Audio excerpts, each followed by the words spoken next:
Good afternoon, listener. This is welcoming you on board this week's edition of your weekly issues-based current affairs program. It's Platform. Platform is a program that discusses current issues as they affect the nation and the global community. Today we are going to talk about that singular issue that's talking about sports. We're talking about the unifying factor, the global language now. Then when you talk about sports, we now dovetail to the round leather game. The fiesta currently holding in Qatar, in an Arab nation. I want to tell you that the hostilities in Qatar began only last Sunday, and today, day 5, we have continually witnessed surprises, upsets, and that goes without saying that the mighty are really falling in Qatar. My name is Muidin Adeleke. Shortly I'll be joined in the studio by Omotayo Adebodun. I hope to be joined live via telephone by a referee, and if today Adebiyi can make it, yes, we hope to have a full house. But notwithstanding, if he can still call in to chip in some things, we will be home and dry at the end of the day. But let me just say that hostilities began only on Sunday in the 22nd edition of the World Football Showpiece, Global Football Showpiece called the World Cup. The whole journey started in Uruguay in 1930 when 13 teams invited by FIFA participated in the inaugural edition of the soccer fiesta called World Cup. And by the end of this edition, I mean Qatar 2022, the 32 format organization, 32 format team that is being experienced will be done and dusted. So the 2026 edition will feature 48 teams drawn from 5 confederations across the globe. Currently, I have with me seated in the studio Omotayo Adebodun. Tayo Adebodun, you are welcome on Platform today. Yeah, good afternoon, dear listeners, and it's good to be on the show this afternoon rather. Okay, this is your debut on the program. I'm happy to welcome you on board. I'm happy to be here as well. Okay, let's just talk about it. Yes, the World Cup is living up to the billing, because when you review some results that we have experienced, we have witnessed so far, you will not but say that it's really it's really living up to its billing. Yeah, definitely it lives. Let's just talk about the officiating so far. We will not start with the results. Let's talk about the officiating so far.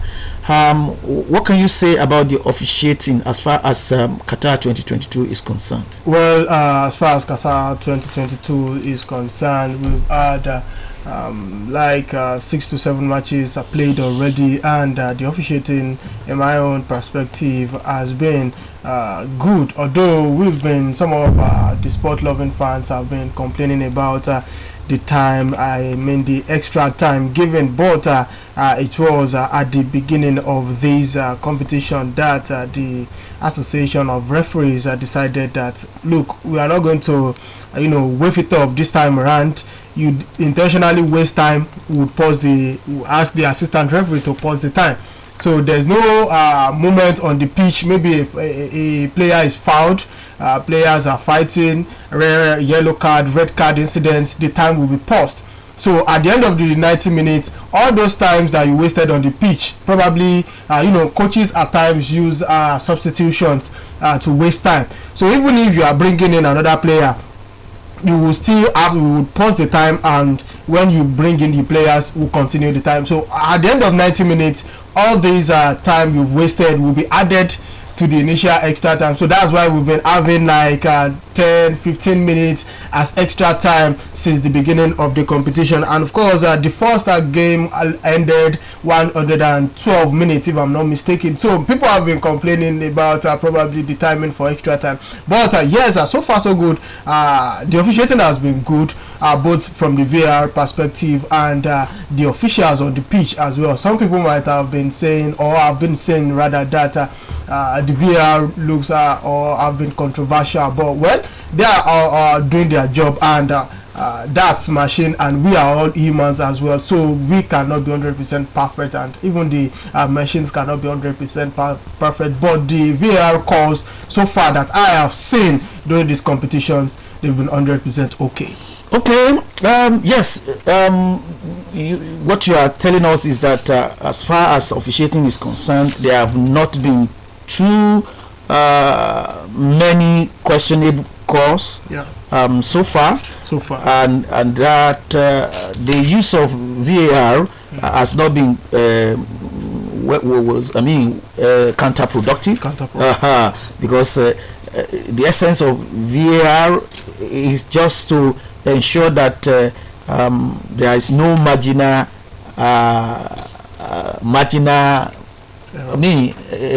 opportunity to cheat whatsoever, a kind of injustice. Some people want to say that nobody should be denied the opportunity of having it, but very shortly we are likely to be joined in the studio by a professional referee who will be able to talk to us concerning what is happening as far as officiating is concerned. While we are still awaiting the call coming through from the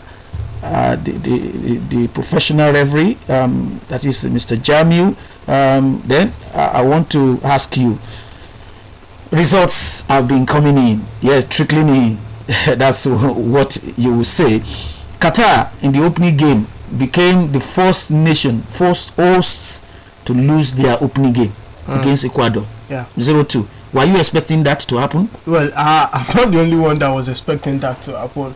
We all know Qatar is not a footballing nation like that, so participating, and from what we understand, it took them like 80 years to build this present team they are parading this year's World Cup. So building a team for 8 years and not you don't have anything to show for it, that shows that football is not really their business in Qatar. And well, nobody gave it to them since the start of the competition. I personally do not see them qualifying from that group. We don't just know how they would manage to limit the number of goals they will concede, but definitely Qatar is not a footballing nation. But good one for Ecuador, who got the maximum 3 points they need in that first game. But well, they would hope to do that again against their next opponent, which will be Netherlands, and Senegal will be taking on Qatar in their next game. We'll see how things pans out in that encounter. Okay, that's about the opening game involving the host nation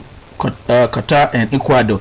And one of the African representatives is Senegal. Will you want to say that they lack the cutting edge as far as their participation in their first group game against Netherlands is concerned?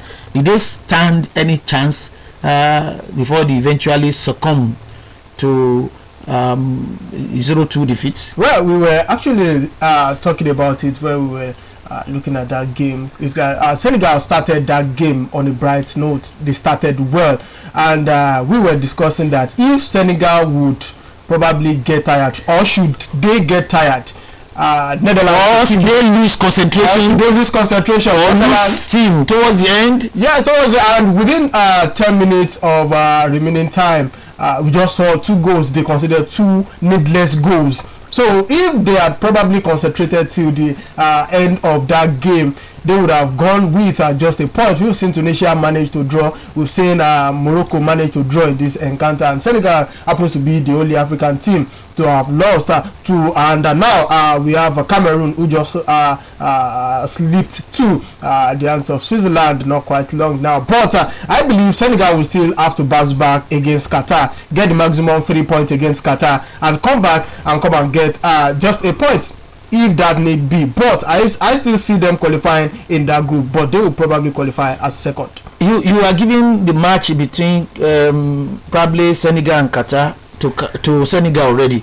Are you oblivious of what happened when Argentina took on Saudi Arabia? Well, no one saw that coming actually. All the bookmakers gave it to Argentina, but we were only waiting to see the score line. But you know, football is a game of luck. Even on paper, you are giving it to Argentina. Everyone would probably give it to Argentina. Like I said, for Qatar, Saudi Arabia is not really known for footballing like that, but they have their standard league. We have some of our players in Saudi Arabia applying their trade there, and they are doing well. And well, it was a brave performance from the Saudi Arabian side. Well, with an Argentine side, with Messi, with the likes of Emiliano Martinez in goal. We have Lisandro Martinez. You have another Lautaro Martinez firing from all cylinders from Inter Milan. And look at their midfield. Well, we cannot probably give that game to Saudi Arabia, but luck went. The god of football favored Saudi Arabia. So, well, I would want to see Senegal progress out of that game, and the only way they can do that is just to defeat Qatar and get the maximum points against Ecuador. Okay, we shall take a short break now, but when we come back, we will take a look at what has happened so far in Group B, where yes, the unimaginable. Well, one would have probably given it to England against Iran, but nobody could have expected that the scoreline would be as high as 1, 2, 3, 4, 5, 6. Yet the Iranians rally round and got 2 goals. Southgate, I know, is not happy with this, but we'll take a short break now. When we come back, we'll take a look at the situation so far in Group B.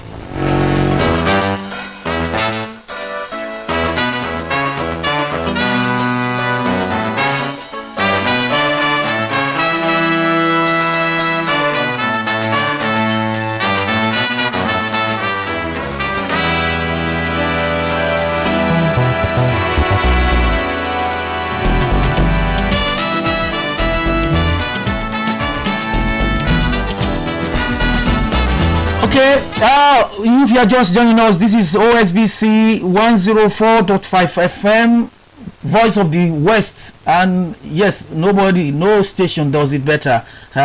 We are giving a whole program, current affairs program. We are devoting it to Qatar 2022 because Qatar is already holding for the first time. It is November, December, and we are experiencing it because of the intense heat and humidity in Qatar, and that necessitated the change in the time of the World Cup, which used to be June, July before now, to November, December. There have been a lot of controversy surrounding the hosting right secured by Qatar about 10 years ago, but Gianni Infantino has put everything, he has laid it to rest by saying that Qatar should be given a pass mark, and that the West should rather be accused of hypocrisy in some of the contentious issues as far as same-sex and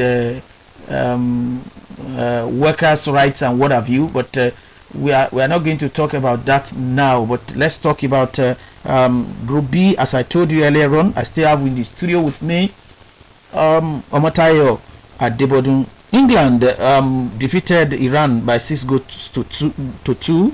would you have expected the scoreline to be as high, even when the Three Lions labored at the outset? In fact, I was even disappointed that England conceded 2 goals against Iran. I was saying it in one of our programs that if England, with all the stars they parade, they can't defeat, not just defeating this time around, but with a reasonable margin, Iran, then something must be wrong with England national team. And of course, they proved us all wrong, 6-2 in that encounter. And of course, if not for the late penalty in that encounter, it would have been a 6-1 scoreline. But be that as it may, we must congratulate Gareth Southgate. Yes, congratulate the England squad, and this will be serve as a motivation for them going into their next game, which is against the United States of America, who got just 1 point in their first game. But Bukayo Saka proved everybody wrong, got a brace in that encounter. Raheem Sterling got a goal. Even Jack Grealish and Marcus Rashford, who came on later, got a goal to their names. Which sends a signal that England team should be one of those teams that would be reckoned with, and I want to see them go far. Do you reckon with them as contenders? Well, starting from their previous matches that they played, they played like 5 matches in the with this same set of players in the UEFA Nations League, and they have nothing to show for it. So I wasn't expecting much from them, but against in Iran, one would have expected it to be a stroll in the park, and which they actually did well. But going into their next game, United States will be another challenge for them, and let's see, hopefully they will be able to overcome the challenge from the United States. And I believe that Gareth Southgate will probably want to get things right this time around, that if they can get to Euros final in 2020, there's nothing stopping them getting to the FIFA World Cup final this year with all these players that they have in the team. Harry Kane is now fit to play tomorrow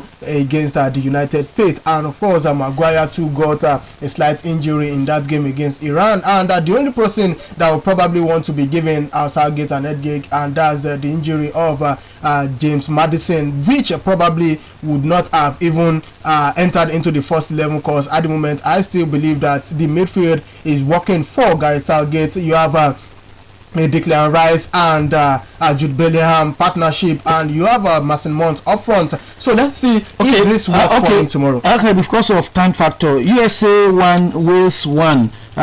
You see, Wales just found their way back. They just clawed back to get a point from that.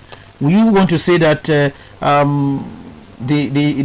Americans were hard done with? Well, the Americans started well in that game. They got the goal in the first half through Timothy Weah in the first half, and yes, they crawled back in the second half. And I was saying something that if the second half was different, if only Wales probably played well in the first half, they would have probably equalized in the first half, then go for the winning goal in the second half. But they didn't play up to expectation in the first half, came out in the second half, played their hearts out, and eventually got that penalty that Gary Bale converted for them. Well, it's going to be a consolation for them getting 1 point. They would have to work on their next game. But with the numbers of years they've been out of the competition, that they have never qualified for the World Cup. Yes, this one they would want to take their chances with their 2 ends, and of course getting a point, getting to win. I believe if they can get 4 points from this group, they might qualify. Okay, yes, we go to Group C, where we have Saudi Arabia really creating an upset. The first upset in the ongoing Mundial, 2-1 was the scoreline against Argentina. Argentina, it was not as if they didn't have a ball in the net. They were able to score goals that were considered offside. They were not. There wasn't a kind of injustice.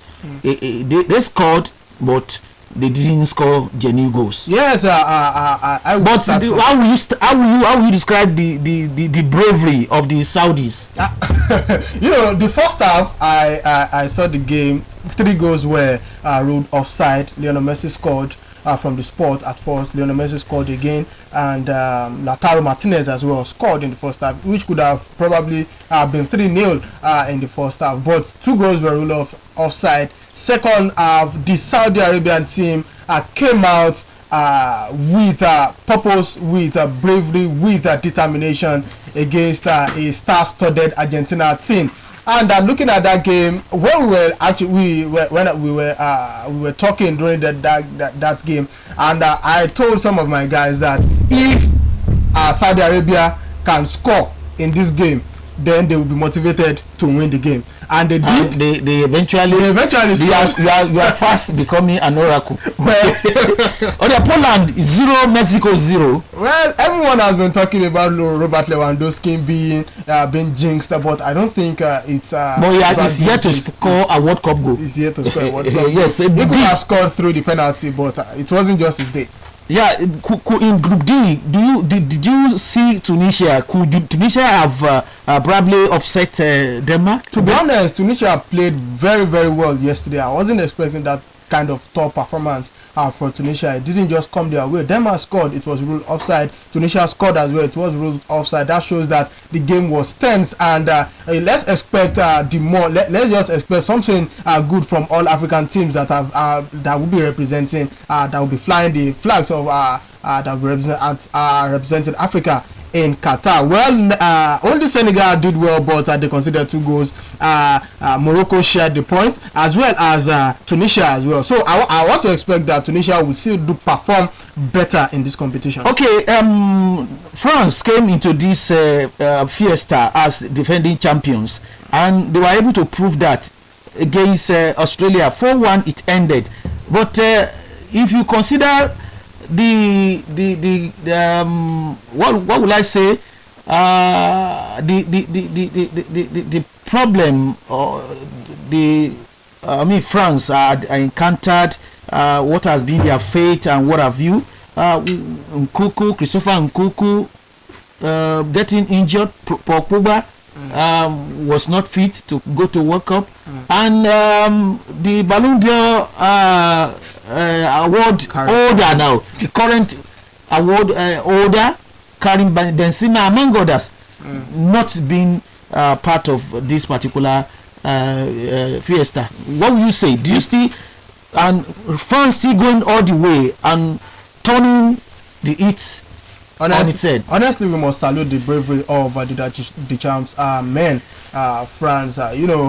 With that injury to the squad before and during their stay in Qatar. Nkunku was we can say Paul Pogba and N'Golo Kante, who happens to be their midfield marshal, were ruled out initially, so he was left with short options at the moment. So he needed to try new legs in the midfield, and which actually worked for him. During their preparation, Nkunku got injured, and Benzema was injured as well, which happens to be a big blow to him. And his first game, Lucas Hernandez, within 9 minutes got injured and has been ruled out of that competition. So at the moment, he has 24 players to make do with in Qatar. He's not.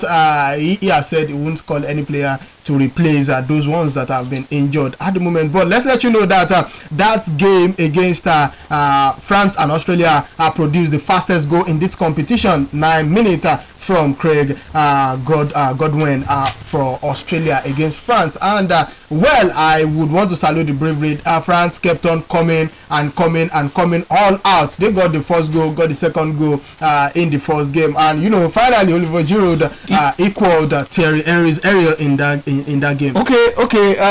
Yes, the spanking of Costa Rica by Spain 7-0.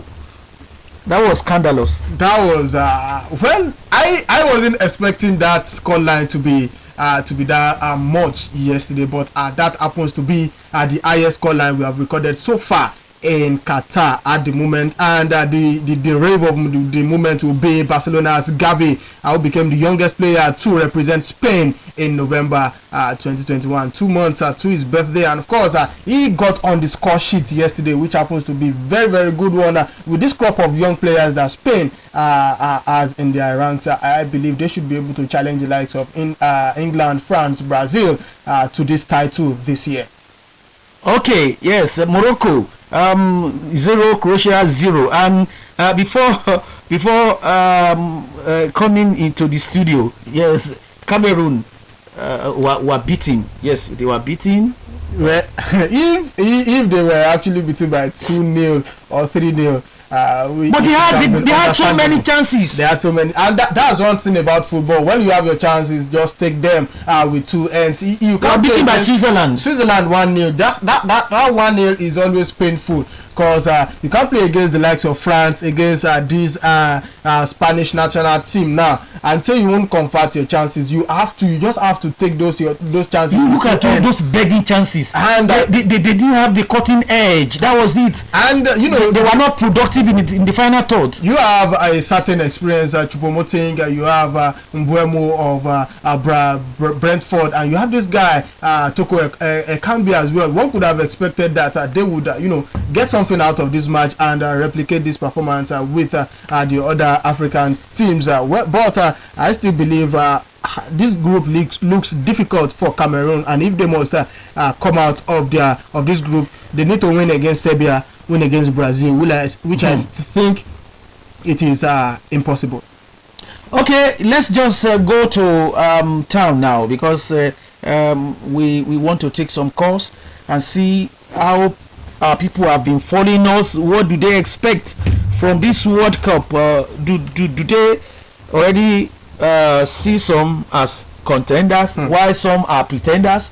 The number to that is 08187775777, and that will lead you to the studio live, and you'll be able to be a part of this program platform, and with special attention on Qatar 2022.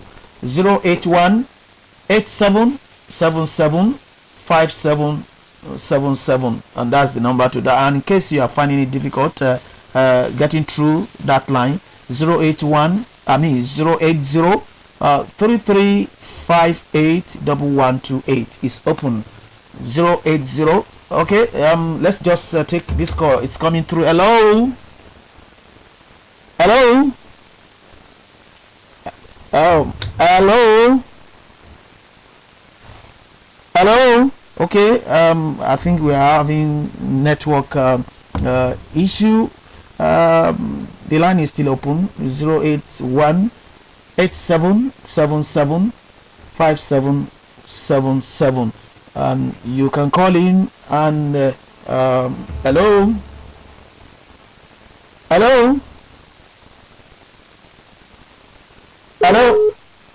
Okay, let's just give one more chance to those calling us on 08187775777, 08187775777. Okay, hello, good afternoon. Hello. Yeah, good afternoon. Your name? Alaji Mafuta Wadeleke, contributing from Okebale. Okay, let me ask you that Nigeria is not featuring at Qatar 2022. How do you feel as a Nigerian? Hello? Hello? I can hear you. We can hear you from this end. 08033581128. You can call us through that line. It's open. The other line also is open, and maybe we are only having network issue. 08187775777 is there, and 08033581128 is also open. Hello.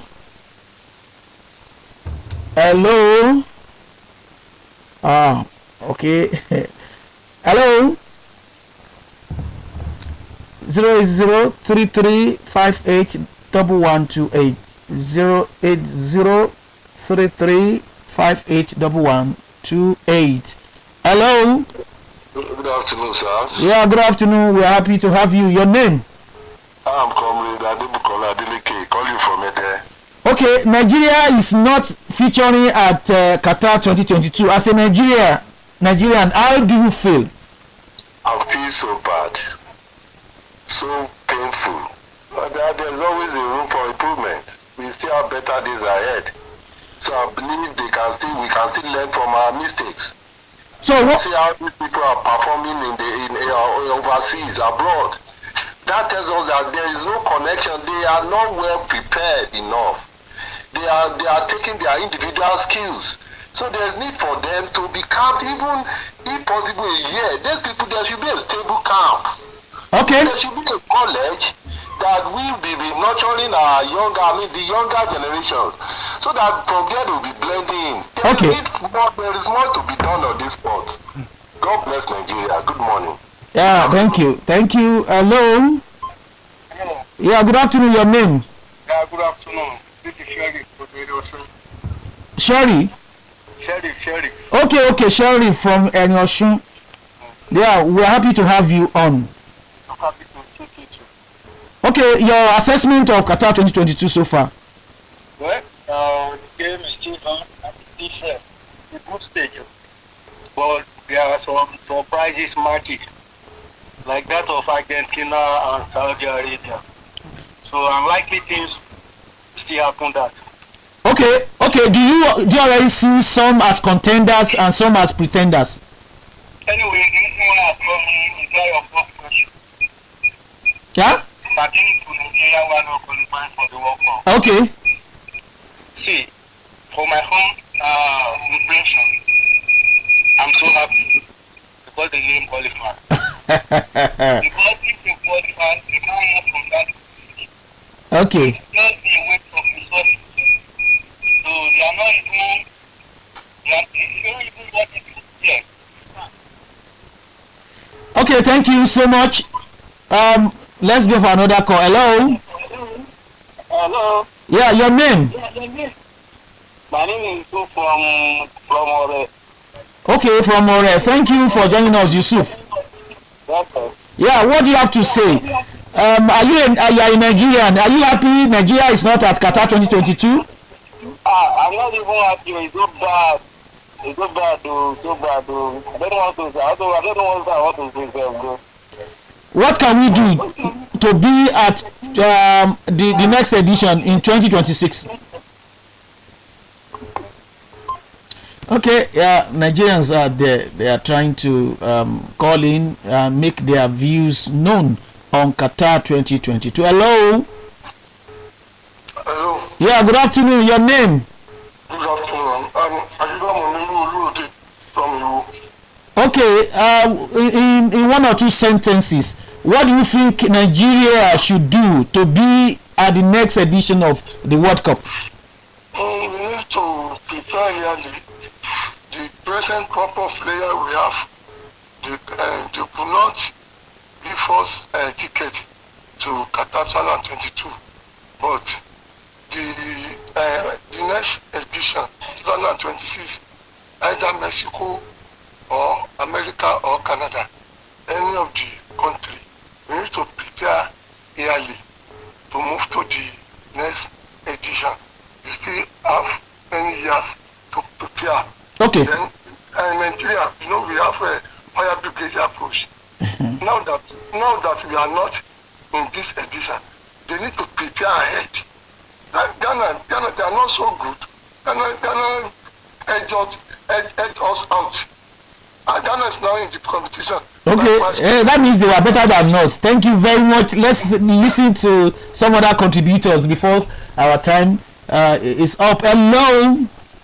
Yeah, hello, good afternoon. Yeah, good afternoon. Your name? I'm Oshualale calling from Kelebe area. Where? Kelebe area, Oshogbo. Okay, thank you. Go ahead. What do you think should be done by football administrators in Nigeria to get us to the next edition in 2026? Hello? Hello. Okay. You are still asking me? Yes, we are done with you. Let's just take your suggestions, and I'm very sure the authorities out there are listening. Our time is fast spent on this program, and this is where we shall be drawing the curtains on this week's edition. But before we go, finally, do you think Africa, you'll be proud of Africa representatives in a sentence or two? Definitely, I would support all African teams that will be participating as far as this year's competition is concerned. I want to wish them well. Senegal, Morocco, Tunisia, Cameroon, and Ghana. I wish them well. Okay, I want to thank you so much, Matayo Adebodun, for being part of this program platform today. We hope some other time you will be ready to contribute your quota. Titi Ajiboye is the announcer on duty. Thank you so much, and I won't forget Fumi Ajudu on the other side of the divide. The editorial advisor is Abimbola Babatunde. I also want to thank Muturayo Ayegbayo. My name is Muhyiddin Adeleke. Do join me next week on another edition of Platform. Until then, keep on listening to OSBC, Voice of the West.